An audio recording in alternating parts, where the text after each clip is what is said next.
በስመ አብ ወወልድ ወመንፈስ ቅዱስ አሐዱ አምላክ አሜን። ልጆች እንደምን ሰነበታችሁ? ደህና ናችሁ? አሜን። ይህችን ጊዜ ለሰጠን ቸር መሐሪና ሩህሩህ አባታችንና አምላካችን ቅዱስና ሕያው እግዚአብሔር ምስጋና ይድረሰው።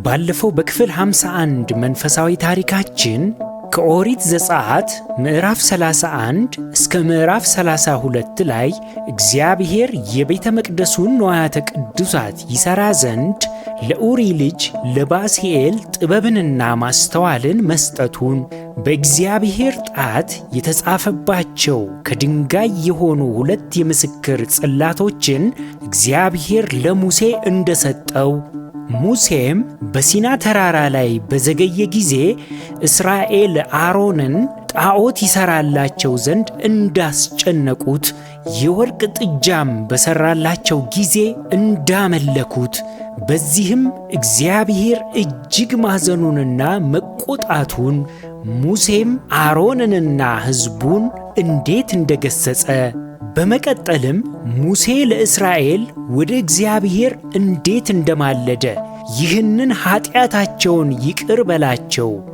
ያለበለዚያ ግን ከጻፍከው መጽሐፍ እባክህ ደምስሰኝ ብሎ እንደጸለየ፣ እግዚአብሔርም የሙሴን ልመና መቀበሉን ተመልክተን ነበር። በዛሬው መርሃ ግብራችን ደግሞ ቀጣዩን ክፍል የምናቀርብላችሁ ይሆናል። ቅዱስና ሕያው አምላካችን እግዚአብሔር ያስተምረን።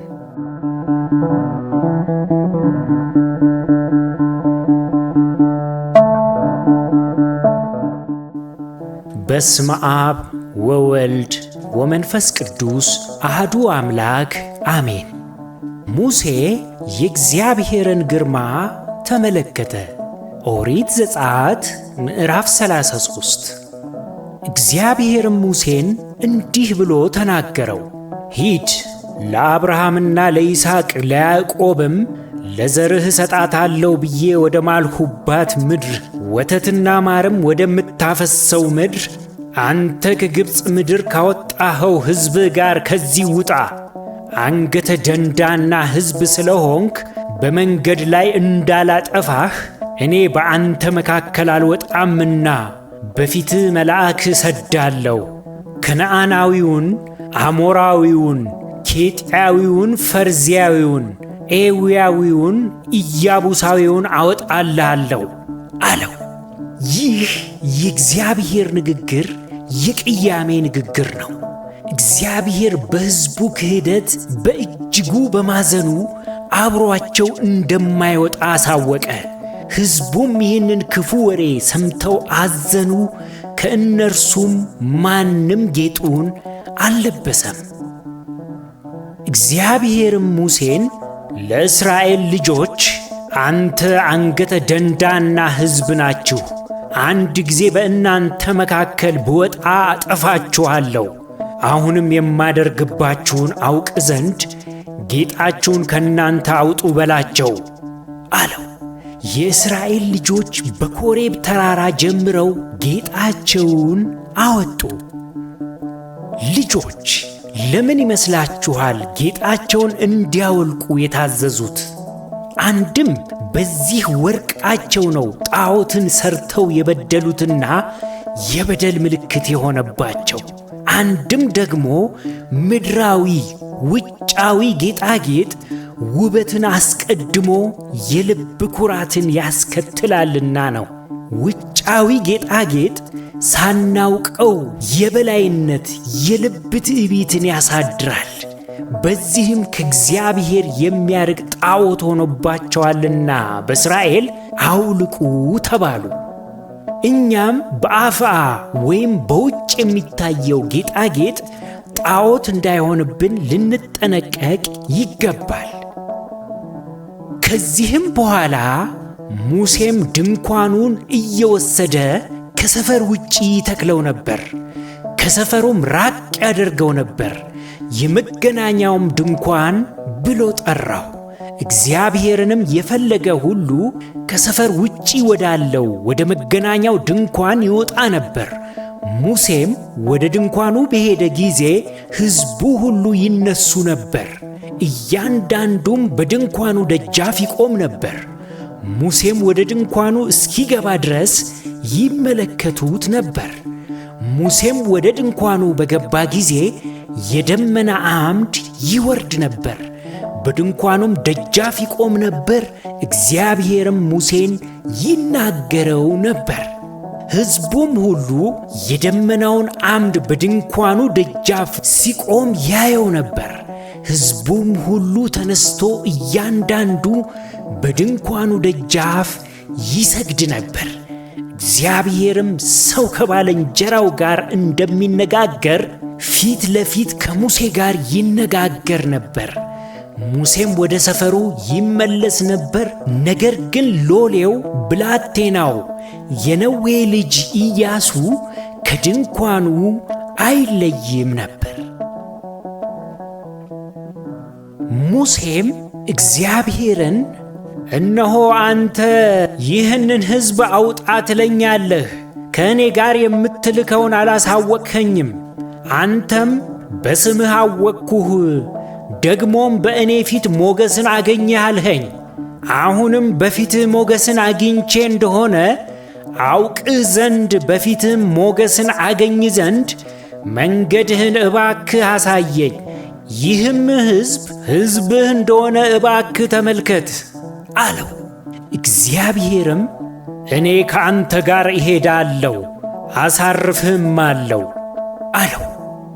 ሙሴም አንተ ከእኛ ጋር ካልወጣህስ ከዚህ አታውጣን፣ በምድርም ፊት ካለው ሕዝብ ሁሉ እኔና ሕዝብህ የተለየን እንሆን ዘንድ አንተ ከእኛ ጋር ካልወጣህ እኔና ሕዝብህ በአንተ ዘንድ ሞገስ ማግኘታችን በምን ይታወቃል? አለው። እግዚአብሔርም ሙሴን በፊቴ ሞገስን ስላገኘህ በስምህም ስላወቅኩህ ይህንን ያልከውን ነገር አደርጋለሁ አለው። ይገርማል! በእግዚአብሔር ፊት ሞገስ ያገኙና በስማቸው የታወቁ ቅዱሳን ልመናቸው በፊቱ የሚኖረው መደመጥና መሰማት ድንቅ ነው። እግዚአብሔር በእውነት ለፈቃዱ ለሚታዘዙ ለሰው ልጆች ሁሉ የሚሰጣቸውን ክብር የሚገልጥ ነው። እግዚአብሔር በእስራኤል ላይ በእጅጉ ተቆጥቷል። ምክንያቱም ኃይሉን ተአምራቱን በዓይናቸው አይተዋል። ከኃያሉ ፈርዖን እጅ ሳይወድ በግዱ በታላቅ ክንድ ፈልቅቆ ነፃ አውጥቷቸዋል። ባሕረ ኤርትራን ከፍሎ በደረቅ አሻገራቸው። በበረሃው ከዓለቱ ውሃ እያፈለቀ ከሰማይ መናን እያዘነበ መግቧቸዋል። ቀን የፀሐይ ሐሩር እንዳይጎዳቸው በደመና ጋርዶ የሌሊት የጨለማ ግርማ እንዳያስፈራቸው በአምደ ደመና ይመራቸው እንደነበረ ይህ ሕዝብ በዓይናቸው አይተዋል። የሚያሳዝነው ነገር ግን ሙሴ በሲና ተራራ ላይ ለ40 ቀን ዘገየ ብለው ወንድሙ አሮንን ይህ ከግብፅ ያወጣን ሰው ሙሴ ምን እንደሆነ አናውቅምና ተነስተ በፊታችን የሚሄዱ አማልክትን ሥራልን ብለው አስጨነቁት። አሮንም ስላስጨነቁት ወርቃችሁን አምጡ ብሎ የጥጃ ምስል ሰርቶ በፊታቸው አቆመ። እስራኤል ሆይ እነዚህ ከግብፅ ምድር ያወጡህ አማልክትህ እነዚህ ናቸው አላቸው። ሕሊና ላለውና በዓይኑ የእግዚአብሔርን ታላቅነት ለተመለከተ ትውልድ ይሄ እንደ ስድብ የሚቆጠር ነበረ። የወርቅ ጥጃ ሰርቶ ከግብፅ ያወጣህ ይሄ ነው ማለት። እነርሱ ግን ልባቸው ደንዳናና የታወረ ነውና የእግዚአብሔርን ክብር በሰው እጅ በተሠራ የጥጃ ምስል ለወጡ።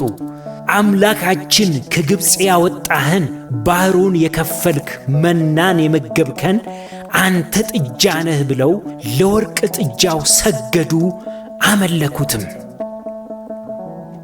ይህ ተግባር ባዕድ አምልኮ ብቻ አይደለም፣ ፍጹም ክህደትና አመንዝራነት እንጂ። በዚህ ጊዜ ነው ታዲያ እግዚአብሔር የተቆጣው፣ እስራኤልን ለዓይኑ የተጸየፈው። ከከሃዲ ጋር እንደ ቀድሞ ወዳጅ መሆን እጅግ ፈታኝ ነው። ለዚህ ነው እግዚአብሔር ለሙሴ አንገተ ደንዳና ሕዝብ ስለሆንህ በመንገድ ላይ እንዳላጠፋህ እኔ በአንተ መካከል አልወጣምና በፊትህ መልአክ እሰዳለሁ ያለው። እኔ አልሄድም፣ መልአኬን እልካለሁ። ሙሴም እንግዲህ በዚህ ጊዜ ነው በፊትህ ሞገስን አግኝቼ እንደሆነ አንተ ከኛ ጋር ካልወጣህስ ከዚያ አታውጣን በማለት በጽኑ ምልጃ የተማጸነው። እግዚአብሔርም ታዲያ ቸርነቱ የበዛ መሐሪና ይቅር ባይ ነውና አዘነ፣ የምሕረት ፊቱን መለሰ፣ በደላቸውንም ከፊቱ አራቀ። የሰውን ደካማነት ስለሚያውቅ ለመማር ምክንያት የሚፈልግ ነውና ራራ። ምን ያድርጋቸው እንግዲህ? እንደ በደሉት ክህደት ቢሆን ሊያጠፋቸው ይገባ ነበር። ነገር ግን መልካም አባት አስቸጋሪ ልጁን ቆርጦ አይጥለው፣ ምን ያደርገዋል? ይችለዋል እንጂ። እግዚአብሔርም የመልካም አባትነቱ ልብ አይጨክንምና የሙሴን ጸሎትና ምልጃ ተቀበለ፣ እንዲህም አለ። በፊቴ ሞገስን ስላገኘህ በስምህም ስላወቅኩህ ይህን ያልከውን ነገር አደርጋለሁ አለ። በእውነቱ ያሳዝናል እግዚአብሔር። ዛሬም ቢሆን ይህ የእስራኤል ሕያው ታሪክ የተጻፈልን እንድንማርበት ነው። አሁንም ቢሆን በብዙ ዓመፅና ክህደት ያለን ሰዎች እንኖራለን። ጊዜ ሳይረፍድብን የእግዚአብሔርም የምሕረት ደጆች ሳይዘጉ ወደ ልባችን ተመልሰን ይቅርታ መጠየቅ ይኖርብናል። ከዚህም በኋላ ሙሴ ለብዙ ዘመናት በሲና ተራራ ተገልጦ እስራኤልን ከግብፅ እንዲያወጣ ከላከው ጊዜ ጀምሮ ድምፁን ብቻ ሲሰማ የነበረውን ኃያልና ሩኅሩኅን ቸር ጌታን በድምፁ እንጂ በአካል አይቶት አያውቅምና ሙሴ እግዚአብሔርን ለማየት ናፈቀ። በዓይኑም ምን እንደሚመስል ሊያየው ጓጓ። ልጆች፣ እግዚአብሔርን ከማየት በላይ ምን የሚያጓጓ ነገር አለ? ሙሴም ይህንን ጌታ ማየት ስለናፈቀ እንዲህ ሲል ጠየቀው፣ እባክህ ክብርህን አሳየኝ አለ። እግዚአብሔርም እኔ መልካምነቴን ሁሉ በፊትህ አሳልፋለሁ፣ የእግዚአብሔርንም ስም በፊትህ አውጃለሁ። ይቅርም የምለውን ይቅር እላለሁ፣ የምምረውንም እምራለሁ አለ። ደግሞም ሰው አይቶኝ አይድንምና ፊቴን ማየት አይቻልህም አለ። እውነት ነው። በዚህ ኃጢአት በተጸናወተው ሥጋዊ ዓይን እግዚአብሔርን ፈጽሞ ማየት አይቻልም። እንኳን እርሱን የፈጠራትን ፀሐይን በሙሉ ኃይሏ ስትወጣ እንኳን አተኩሮ ማየት የሚችል ማንም የሰው ልጅ የለም። ቢመለከት ግን ዓይኑ ይታወራል። እግዚአብሔርም ታዲያ በፊቱ ሞገስ ያለው በስሙ የታወቀ ወዳጁ ሙሴ ጠይቆታልና ጥያቄውን ተቀበለ፣ እንዲህም አለው፣ እነሆ ስፍራ በእኔ ዘንድ አለ፣ በዓለቱም ላይ ትቆማለህ። ክብሬም ባለፈ ጊዜ በሰንጣቃው ዓለት አኖርሃለሁ። እስካልፍ ድረስ እጄን በላይህ እጋርዳለሁ፣ እጄንም ፈቀቅ አደርጋለሁ፣ ጀርባዬንም ታያለህ፣ ፊቴን ግን አታይም አለው።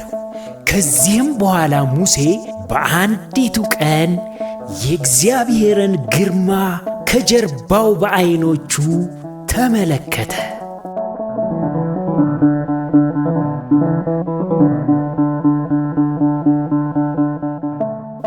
ልጆች፣ የሚደንቅ ታሪክ ነው አይደል? አዎን ይደንቃል። የእግዚአብሔር በእስራኤል ላይ እንዴት እንዳዘነ! ቢሆንም ግን አባት ነውና ፈጽሞ መጨከን አልቻለም። የሙሴም በፊቱ የነበረው ሞገስ የሚደንቅ ነው። አሁን ደግሞ ከታሪኩ ውስጥ ጥያቄዎችን እንጠይቃችሁ። በጥያቄዎቹም ላይ ተወያዩባቸው። ወላጆችም እባካችሁ ለልጆቹ ጥያቄዎቹን በማብራራት እርዷቸው። የመጀመሪያው ጥያቄ እግዚአብሔር ለምን ከእናንተ ጋር አልወጣም አለ? ከመገናኛው ድንኳን የማይለየው ሰው ማን ነበር? እግዚአብሔር በእስራኤል ላይ ባዘነ ጊዜ ምን አለ? ሙሴስ ምን ብሎ ለመነው? እስራኤል በእግዚአብሔር ላይ የሰሩት በደል ምንድን ነው? ሙሴ እግዚአብሔርን ግርማህን አሳየኝ ባለው ጊዜ ምን ተባለ? ከዚህ ታሪክ ምን ተማራችሁ? ልጆች፣ ከዚህ ታሪክ የምንማረው ትልቁ ትምህርት ለእግዚአብሔር የሚታዘዙ ልጆቹ ቸርነቱ እጅግ የሚበዛላቸው በፊቱም ታላቅ ሞገስ ያላቸው መሆኑን ከሙሴ እንማራለን። እግዚአብሔር በደልና ኃጢአትን ፈጽሞ አይወድም። ልጆቹም በዚህ ክፉ መንገድ እንዲመላለሱበት አይፈልግም። ነገር ግን በግዴታ ሳይሆን በነፃ ፈቃዳችን በፍላጎታችን መንገዱን እንድንከተል ይፈልጋል። ለእርሱ ለሚታዘዙ ልጆቹ በፊቱ እንደ ሙሴ ያለ መወደድና ሞገስም አላቸው። በግል ስማቸውም በፊቱ ይታወቃሉ፣ ይጠራሉ። በሕይወት መጽሐፍም ስማቸው ለዘለዓለም ይጻፋል። ካልሆነ ግን በገዛ በደላቸው ምክንያት እንደሚጠፉ ለመረዳት እንችላለን። ስለዚህ እኛ ደግሞ ከዓመፃ ተለይተን በፍቅር ሆነን ለእግዚአብሔር ሕግና ትእዛዛት ታዘን መኖር እንደሚገባን ከዚህ ታሪክ ተምረናል ማለት ነው። የዛሬው መርሃ ግብራችን ይህንን ይመስል ነበር። ያስተማረን የመከረን የአባቶቻችን የቅዱሳን አምላክ ቅዱስና ሕያው ብሩክ እግዚአብሔር ስሙ የተመሰገነ ይሁን።